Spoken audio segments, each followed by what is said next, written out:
Hi everybody and welcome to the tutorial on how to make Finn's blade from Adventure Time. So the first thing we want to do is get a project set up. So File, Project Window, New, give it a name.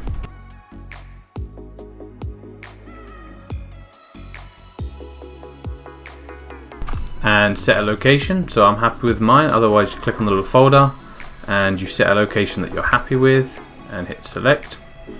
These are all of our default folder names. Generally you'll want to just leave those as they are and hit accept. Now what we want to do is get some source images in, so some blueprints that we can work from. So we need to find that folder that we just made, so Adventure Time, Finn's Blade tutorial, and our image planes go into source images. So I'll attach a link to the source image I use so you guys can download it and use it the same as I have. So I'm just going to put that in place. So I've now got that source image inside my source images folder. I don't need that folder anymore, I'm just going to move it to the side, and then what we want to do is import that image plane into Maya. So hitting spacebar to open up 4View, I'm going to load this into one of my orthographics, so either front or side. I'm going to go to View, Image Plane, Import Image, and then as long as we're using a project properly, it should take us directly to that image. And then what we've now got is the source image in our scene. Now this image is a PNG with no background, so it is see-through around the outside. So I'm going to scale it up a little bit. So I'm going to press R, and then I'm going to scale it up just so I've got a little bit more to sort of work with on my grid. So what we want to start with now is just kind of pick an element to build. The sword itself is only made up from sort of 3 real elements: the blade, the guard, and then the handle. So I'm going to start with the sword. So I'm going to use a cube. So create polygon primitives cube, and then I'm going to use my W, E and R to move this into place and start getting a basic shape. So a few things that might help you is turning on X-ray, just so we can see our blueprints. And then what I'm going to do is use the vertices to start getting the shape. So I'm going to go all the way to the top, to the flat part of the top, and sort of get the scale, the thickness right of the blade. And then what I want to do after that is start cutting these grooves in. Because this sword doesn't have much detail, we can sort of quite easily afford to actually cut these details in. So I'm going to use the edge loop tool. So under mesh tools, insert edge loop. You may want to check the settings, so double click on the left. I'm just going to reset them, and we're going to close this. So what we want to do is we want to add an edge loop for where the notch starts, one for the actual notch itself, and then one for where it ends. And we want to kind of repeat this the whole way down. Before we actually move the notches into place, what we want to do is add an edge loop to make our groove down the middle of our blade. So using the edge loop tool again, and we just want to add one that goes all the way down the middle, and that will basically keep the thickness of our blade. Now we can start to move the notches. So I'm just grabbing the vertices, I'm marking so I get the front and the back. So once these are done, we can then add the point to our blade, so vertices again, moving them up. So we've got our notches, but our blade at the moment is way too thick, so I'm going to scale it down. And then what we can do for this to get the actual sort of sharpness of the blade is we could either grab all of the vertices from the top and then sort of work them in, but it may look a little bit odd because we've got these notches. So what we can do instead is use a lattice. So under deform, we've got lattice, and we're going to want to increase the amount of points we've got. So in either the channel box here or the attribute editor in here, we want to increase the S divisions. So we've now got a cut that runs straight down the middle of our blade. So now what we want to do with that selected is right click on it lattice points, probably want to go to something like top, so we can grab all of these vertex points, and then what we want to do is scale them in. Now by using a lattice, it's going to even out those notch points for us as well, so we haven't really got to deal with it ourselves, so we should have a nice flow now where those notches are. So we want to scale it down quite a bit because it's meant to be a blade. Ignore the top for now, we'll fix that in a minute. So that gets our thickness. As long as you're happy with the lattice, we then want to go to Edit, Delete by Type, and History. That will get rid of the lattice and we can't basically use it anymore, but it won't affect anything else that we do later on. Once the lattice is done, we've got our thickness. We want to add the point to the top, so vertice, grab the top and scale it in. If this image plane gets on your nerves, just marquee over the corner and move it back.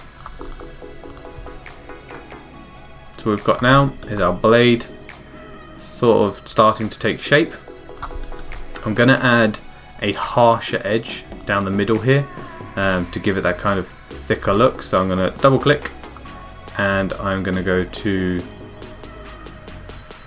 Edit Mesh and Bevel. Now we want to lower the fraction, so you can left click on the word and slowly scale it down, and I want to up the segments just a little bit, so we basically have a harsher line in the middle.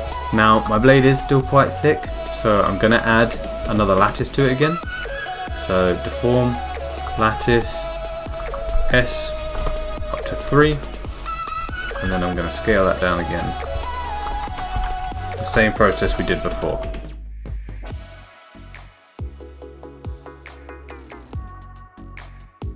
And then once I'm happy, same again, Edit, Delete by Type, History. And now we've got a sort of slightly sharper edge. So that's the bulk of the actual blade itself done. What we need to do after that is now build the next element, which is the guard. So we're going to use a cylinder for this. I'm going to lower the poly count on it a little bit. So in the channel box, I'm going to lower the subdivs down to about 14, and then I'm going to scale it down and move it into place. Now we want to follow this image as much as possible, because towards the end we're going to try and use it as a texture to save us some time. So if we can follow it as close as possible, it will make our lives easier at the end. So the front, obviously you can use that as a guide, and then for the actual thickness, sort of guess yourself where you kind of want it to be. And then what we're going to do is just to soften the edges a bit, double clicked it, shift double click the bottom, and then I'm going to use a bevel again. So Edit Mesh, Bevel, lower the fraction again, and up the segments. Now when I smooth this, so I select it, press 3, that now gives me a nice rounded guard. The blade itself is meant to be sort of very jagged, so we're not going to bother smoothing that at all, but the handle looks a little bit better when we give it some bevels and smooth it out. So same again, that's pretty much it for the guard. I'm going to just move my blade down a little bit so it meets up with it better. So I've got my blade and my guard. Next after that is the handle. One of the easier ways that I've found is start with a cylinder at the bottom. So I've just created a polygon primitive cylinder, rotate it 90 degrees so it's aiming the right way, and then we start scaling it down so it fits the rough shape that we need. Don't worry too much about going out, we'll fix that after.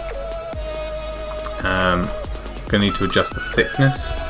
We'll just kind of guesstimate for now and then adjust it after. So face mode, grab all of these top faces here, that are the sort of thickness of the actual handle. We're then going to extrude, so Control E in 16, and I'm just going to drag these all the way up to the top into the guard. Now that's kind of got the handle in place, we can work on smoothing out the edge loops around the outside. So I've just gone to vertice mode and I'm just moving these so they fit a better shape. Same with the actual handle itself. If any of them aren't quite right, just move the vertices until you're kind of happy with the shape. That's the handle in place. It's very thick at the moment and it has no real shape to it. So I'm going to scale it down a little bit so it's a bit thinner. And then what I'm going to do is start building up a placement for our gem. So I'm going to grab all of these middle faces. I'm going to do an extrude again. I'm going to pull it out so we get a little bit of thickness. So I've pulled it out just a little bit. And I'm going to scale it so we've got a slight sort of edge to it, slight smoothness. I'm going to extrude again, so because it was the last tool we used, we can press G to repeat. So I'm going to pull it out again. I'm going to scale it in again, this time quite a bit so it's nearly at the gem. And then now I'm going to use my vertices and I'm going to start building up the gem shape. So just move all of the vertices. I'm marking so it does the front and the back. So once we've got the gem outlined front and back, what we want to do is push these inner faces back so we've got somewhere for our gem to sit. So I'm going to hit Control E to extrude. We'll push it back first. So push it back a little bit, so I've got an edge, a crease, and then G to repeat, and then our gem is going to sit on either side in this groove. So that gives the place to sit. Now when we smooth, we lose some of this shape up here. So I'm just going to add an edge loop. So Mesh Tools, Insert Edge Loop, and I'm just going to add one quite close to the bottom of the handle. That will now keep that little edge, so we've got a bit more sort of definition on it. You can obviously add more detail to this if you want, so you could add an edge loop and then scale this out so you've got a bit more of a rounded shape to it. I'm going to sort of leave it as it is for now. So now we want to make the gem. One of the easiest ways is to use the geometry we've already got to help us build the gem. So what I'm going to do is I'm going to duplicate this object and I'm going to freeze its transformations. So modify, freeze transformations. That resets all of our transformations to zeros and ones. I'm going to move it out and then I'm going to get rid of everything else we don't need. So I've just grabbed this top bit up here because I can see it easily, and then I'm going to press Shift and greater than. That will grow your selection. So all we want left is the part where the gem is going to sit. So all I've got is that left, and I'm going to put the translate back to 0 so it's in the right place, and I'm going to move it forward a little bit. So that's basically one area where the freeze transformation is very useful. I wanted to edit it but then put it back where it belonged, so freezing the transformations will allow us to do that. So now that we've got the gem base in place, we need to start building it up. So I've gone to face mode, extrude. I'm going to just move it out a little bit. I'm going to hit G to repeat, move it out and scale it down.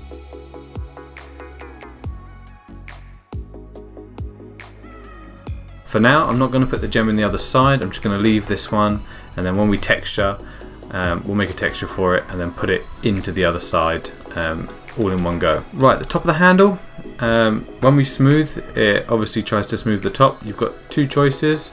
You either insert an edge loop, So mesh tools, insert edge loop, and put one very close to the top, and that will hold it. Alternatively, you can just delete the faces on the top, and that will also keep its shape. We don't need those faces because they're never going to be seen, so we can just delete them, and that will sort of do the job for us. So what we're going to do now is build the wrap around the handle. The method I like for this one, as it's only sort of got 4 wraps around it, is by using a curve and a loft. Use a polygon primitive helix, and I'm going to scale that to get the sort of right size. So I need 4 coils, and then I need to lower these settings to fit more with what I need. So I'm just slowly lowering all of these settings until I get a result that I'm happy with. It's not going to be perfect on a coil because the coil is obviously perfectly rounded, and our handle is a bit more square. But what we're going to try and do is get it as close as possible, so it sort of works and we're happy with it. So I'm fairly happy with that. I might lower the width down a little bit more so it's closer. Yeah, so something like that. And the other thing is the handle has a little flick of cloth at the bottom, so if you wanted to get that in, you might want to rotate this up the other way so it matches that a little bit better. For now I'm going to leave it as it is. I'm going to go to edge mode, double click any of these edges. It's probably better to get one closer to the handle, so I'm going to go for this top one. So I've double clicked it. I'm going to go to modify, convert, polygon edge to curve. We don't need to adjust any of the settings, and then what it will do is it will take that edge and turn it into a curve for us. You can do this with any geometry, any curve, and it kind of makes it the right shape. So what we want to do after that is adjust the curve we've got to better fit the handle. So I'm going to select the curve, right click in open space, control vertex.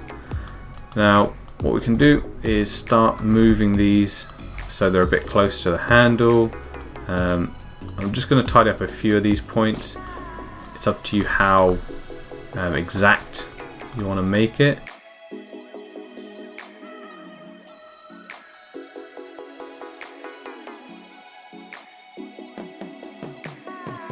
So once you're happy with the one curve, we want to go back to object mode, select the curve, duplicate it. The current manipulators are going to be at the middle, so we want to modify center pivot, and what we want to do is move this either up or down depending on where the handle, where your current curve sits.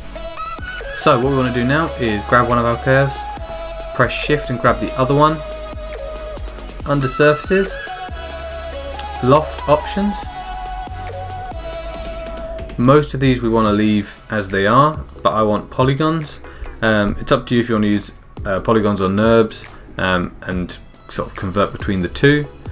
I'm going to then use quads and general, and I'm just going to set these to per span number of isoparams 1, so it's going to be as close to how my curves were as possible, and I'm going to hit loft. Now what that's going to do is your mesh may be grey, it may be black. If it's black, it's we're looking at the inside faces, so what we want to do is mesh display and reverse, and that'll basically just flip the faces for us. Now because we use curves, we can edit any of these curves and update the geometry. So I've got some clipping here, so it's too close to the actual grip. So what I want to do is grab a curve, right click, control vertex, and then I'm going to pull these points back out. Let's just start pulling them all back out so they don't clip. So just work your way through the handle until you're kind of happy with how the curve sits. Obviously if you want some variation, some overlaps, this is also where you would now do it.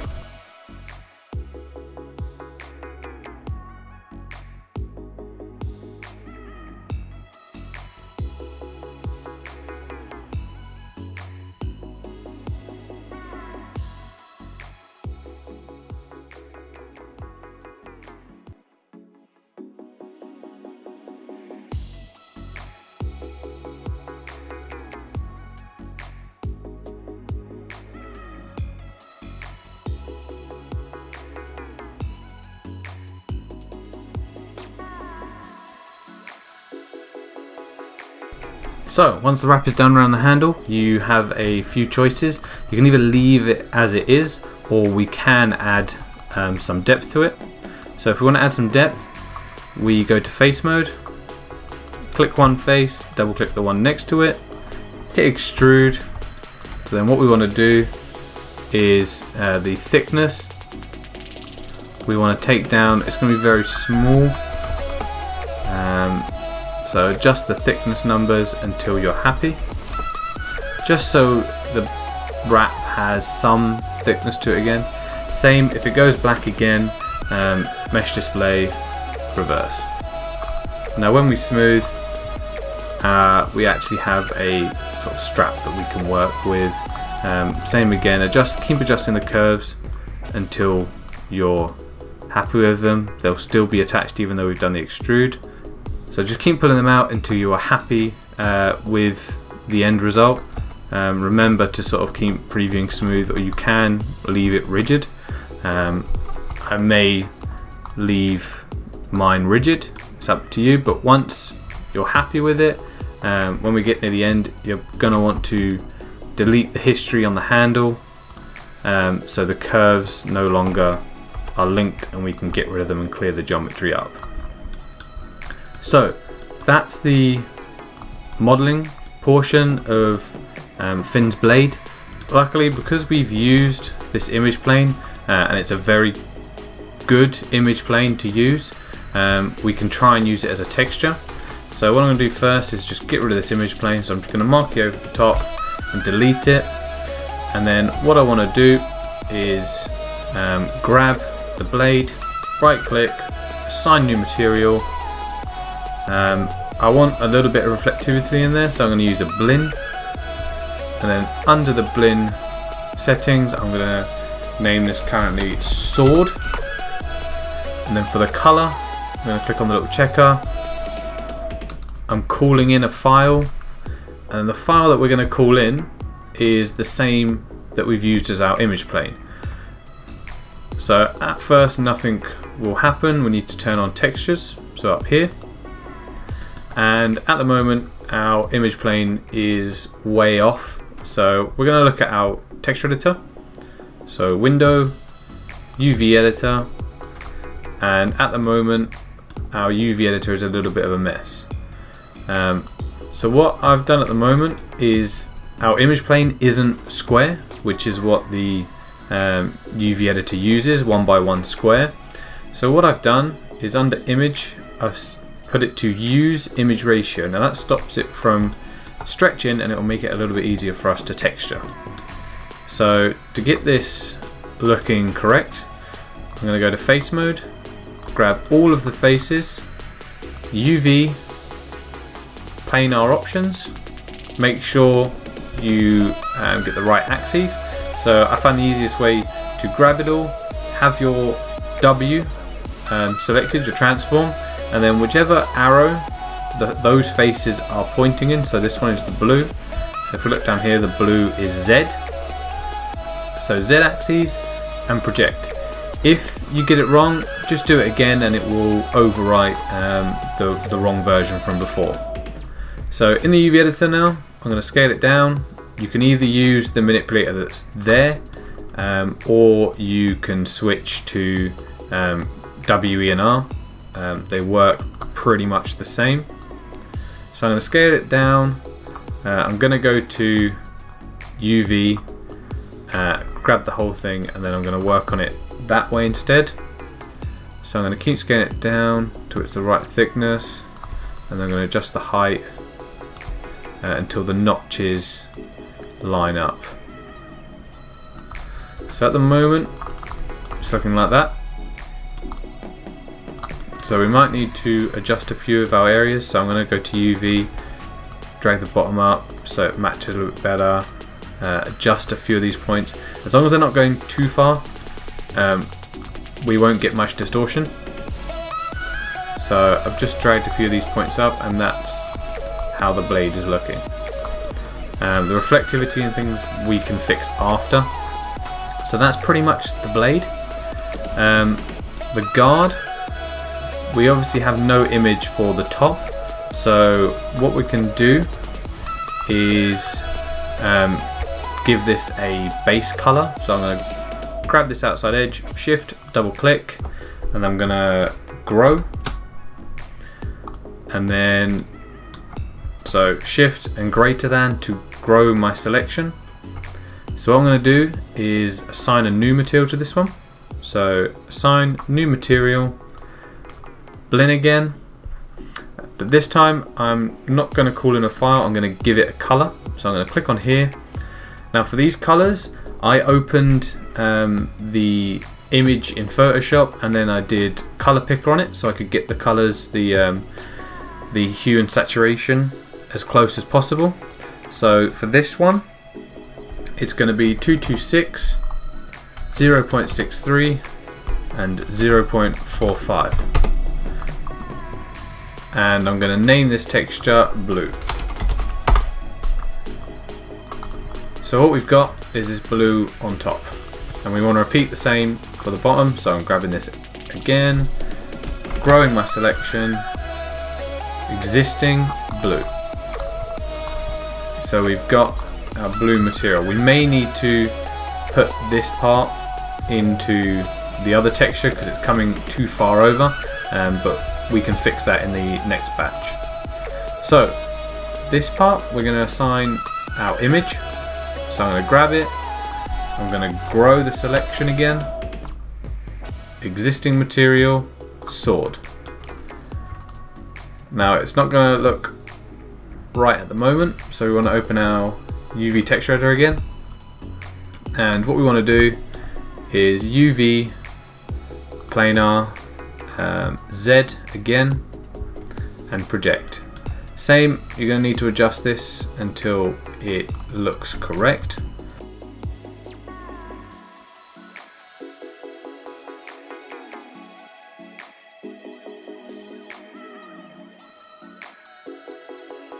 So that is how the blade is currently looking. You can obviously do more with it. You could adjust these UV points so they kind of fit the shape a little bit better if you wanted. Kind of go into lots of detail with it. So that's the guard done. I might turn these faces back to our blue and see how it looks. No, that's too strong, so I'm going to leave it on the top. So now for the cloth around the grip, did the same process as before. We can't really assign the image to it because it's not going to work. So I opened it in Photoshop, color picker, and got the values. So new material again, a blend file, and I'm going to give it a name. So this is grip, and I'm going to give it a color value. So for this one, 203, 0.25 and 0.33. So we've only got a couple of bits left to texture on this. So with the handle, majority of it is black. So I'm just going to give it a black material to start with. So new material, blend. I'm just going to call this black, and I'm going to set the color to black. So that's kind of the start of our handle. So kind of adding on to the geometry, I want to add a couple more edge loops so it keeps its shape a little bit better. So I'm going to add an edge loop up here and an edge loop up here, just so it keeps that rigid shape a little bit better. And I'm going to add another edge loop in here